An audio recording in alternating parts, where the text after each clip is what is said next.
everyone, you're welcome to another tutorial on my channel. In today's video, I'll be going about the cutting and sewing of this Queen Anne neckline bustier dress with Basque waistline. This tutorial is totally beginner friendly, so keep watching guys. Let's get into the video. For this tutorial, these are the fabric I'll be working with. This is an organza for the sleeve ruffles. It is 1.5 yard.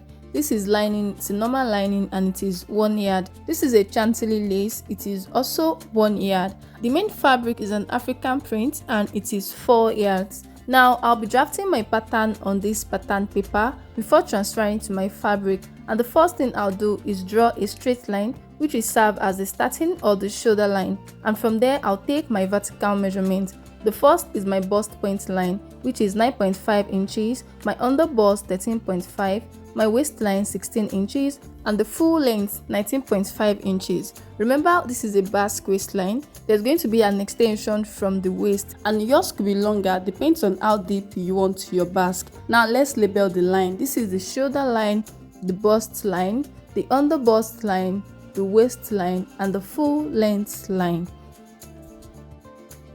The next thing to do is to take the neck measurement. I will only measure the width for now, which is 3.5 inches. Then I'll take my shoulder measurement divided by 2 plus ½ inch sewing allowance. From that point, I'll come down by 1 inch for the shoulder slope.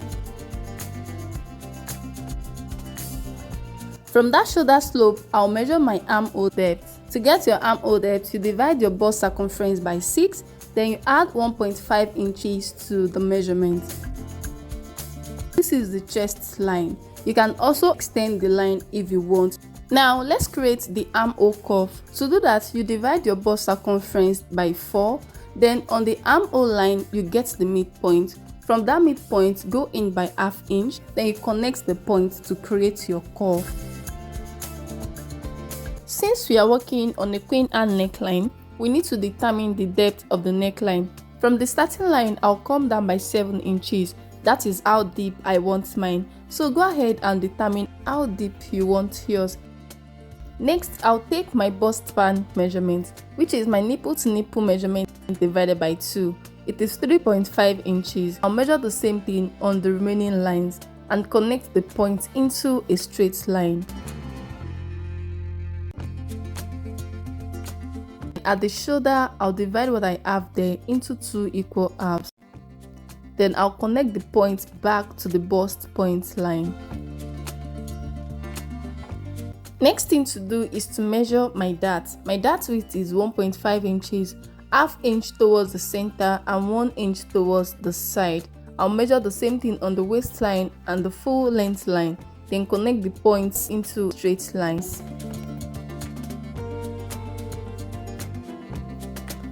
Then from the bust line, I'll come down by 1 inch. This will give my bust enough room to sit, and I'll connect that point towards the dart leg with a curve.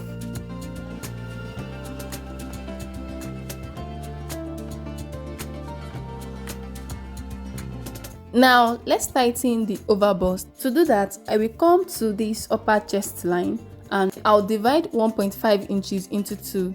That's 0.75. I'll measure it on both sides of this line, then connect the points to the bust line, like so.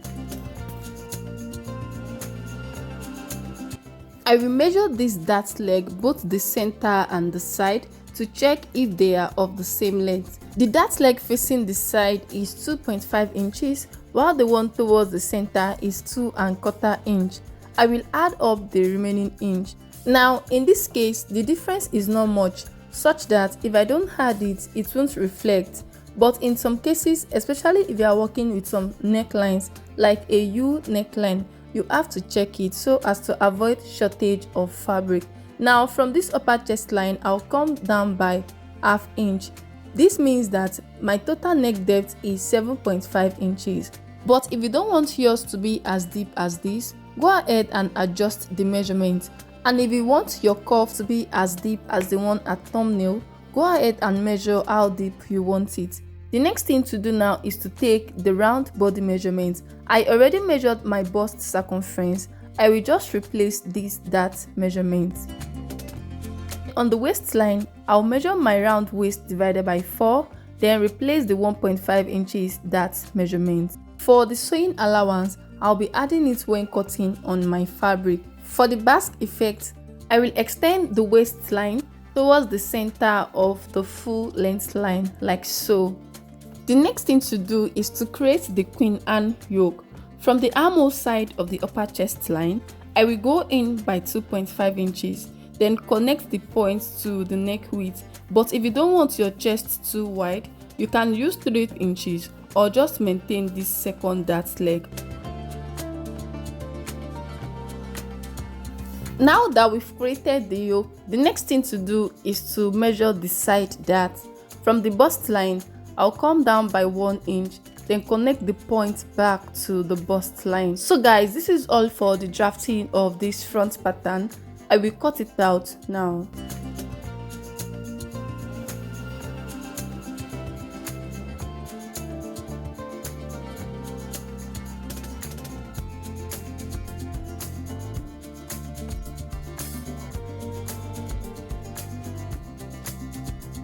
I will cut through this line to open the side dart, then I will close it and use paper tape to hold it down. Now at this side, in case you have any difference, just try to blend back the lines and continue cutting.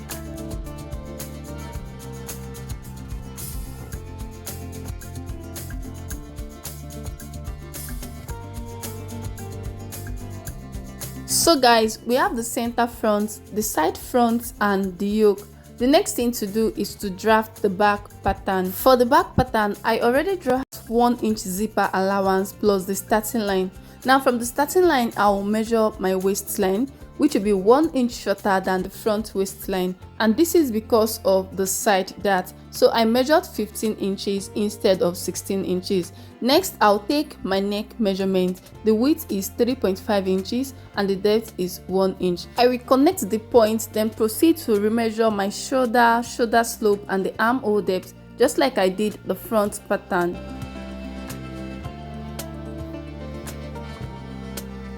I will draw a line across for the chest line. Now to get the armhole curve, remember you have to divide your bust circumference into 4, then you get the midpoint on the armhole line. But this time we need not go in by ½ inch like we did the front. We just have to connect these 2 points together to get the armhole curve. Now on the waistline, I'll measure my 3.5 inches nipple to nipple measurement, and I'll measure the same thing on the chest line. For my dart, the width is 1.5 inches, that's 0.75 on both sides of the line. Next thing to do is to take the round measurement. I already measured my bust circumference, so on the waistline, I'll measure my waist circumference divided by 4, then replace the 1.5 inches dart measurement. For the back opening, I will first come down from this neck depth by 1 inch. This is where the press button or hook and eye will be. Then I will determine the depth. Now you can decide to maintain this chest line or go below that, but for me, I'll go up by 1 inch. And from the armhole side of the new line, I'll go in by 2.5 inches, then create a curve. Now, if you want your back opening to be as wide as the dress we are recreating, instead of going in by 2.5 inches, just go in by 1 or ½ inch, okay? Now, the last thing to do here is to eliminate the zipper bulge. From the waist side of the zipper allowance, I will go in by ½ inch, then draw a slant line this way. And this is all for the drafting of the back piece. I will cut it out now.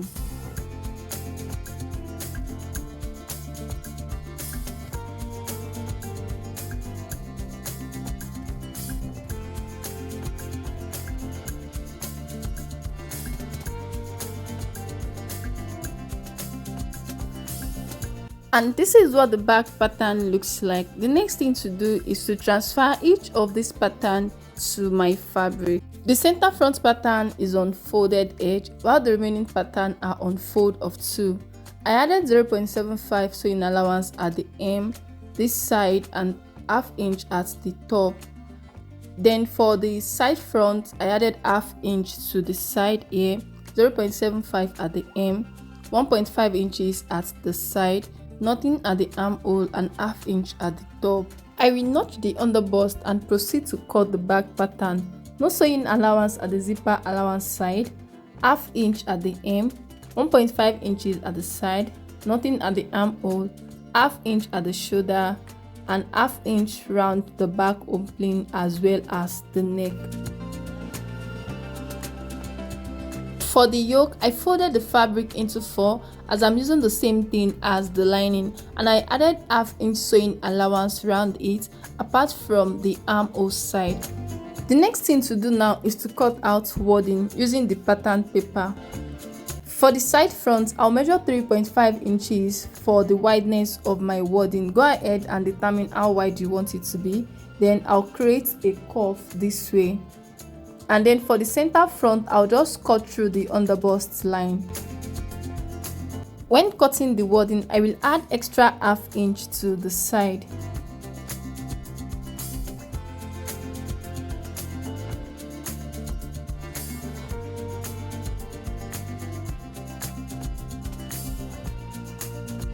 I will iron the shiny side of the wording to my fabric, and the next thing to do is to stitch.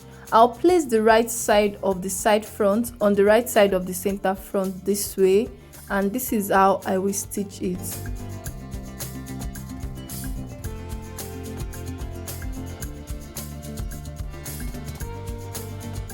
And I will stitch the second side the same way. For the yoke, remember I cut out 4 pieces. 2 will be on each side, and before stitching, make sure the right side is facing each other. I already cut out the lining for the back the same way. I set it on the right side of my fabric, and this is how I will stitch it.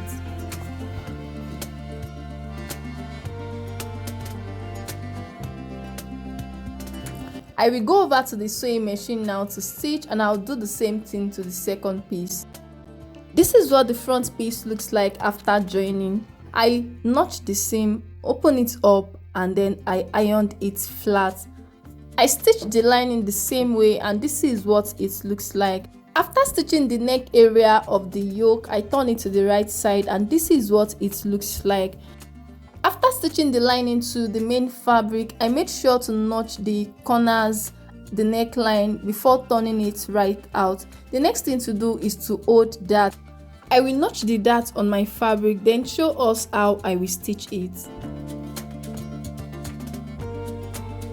The length of the dart is 6 inches, and after stitching this, I will stitch the second piece the same way.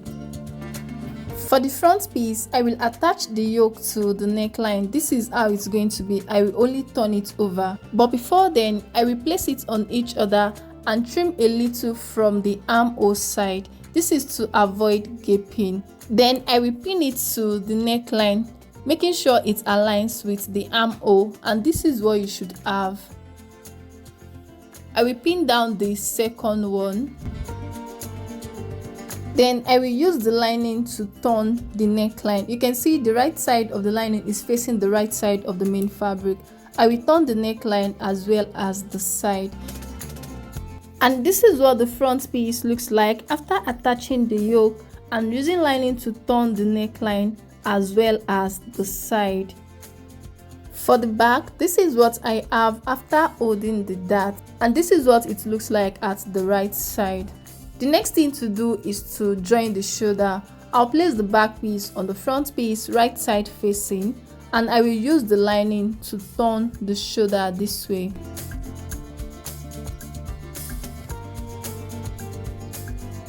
I will use ½ inch to stitch. After joining the shoulders, the next thing to do is close the side using my body measurements. So guys, this is what I have after I was done joining the shoulder and closing the side.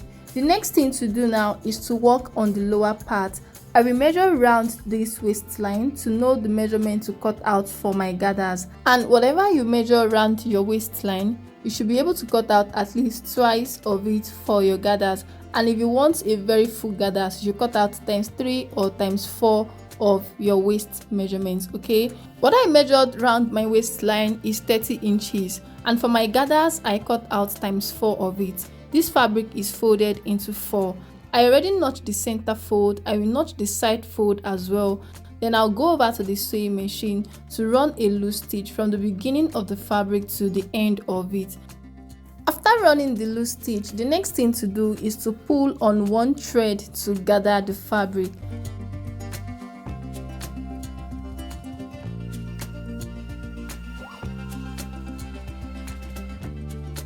After making the gathers, the next thing to do is to attach it to the upper part.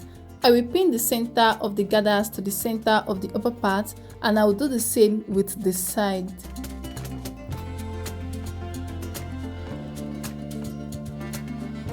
I will go over to the sewing machine to stitch it round, and as I stitch, I will make sure to arrange the gathers well. This is what I have after attaching the gathers to the upper part. Our dress is almost ready, and this is what the wrong side looks like. The next thing to do is to fix the zipper. From the back opening, I will mark where I want my zipper to stop, and from that mark, I will stitch all the way down. And this is how I will fix it.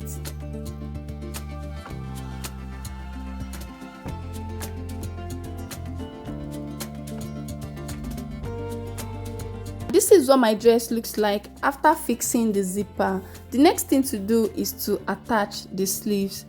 I have a separate video on how to go about the cutting and the sewing of this sleeve with the ruffles. I'll drop the link in the description box, so make sure you see it so you can understand how to make yours. I will go ahead now to stitch the sleeve around the armhole, and I'll stitch the second sleeve the same way. This is what my dress looks like after stitching the sleeves around the armhole. The last thing to do here is to fix hook and eye or press button to fasten this together, and I will also fold in the hem and stitch it round. And this is all for the making of this dress. Thanks for watching, guys. If you find this video helpful, please give it a thumbs up and subscribe to my channel if you are yet to, and I'll see you in my next one.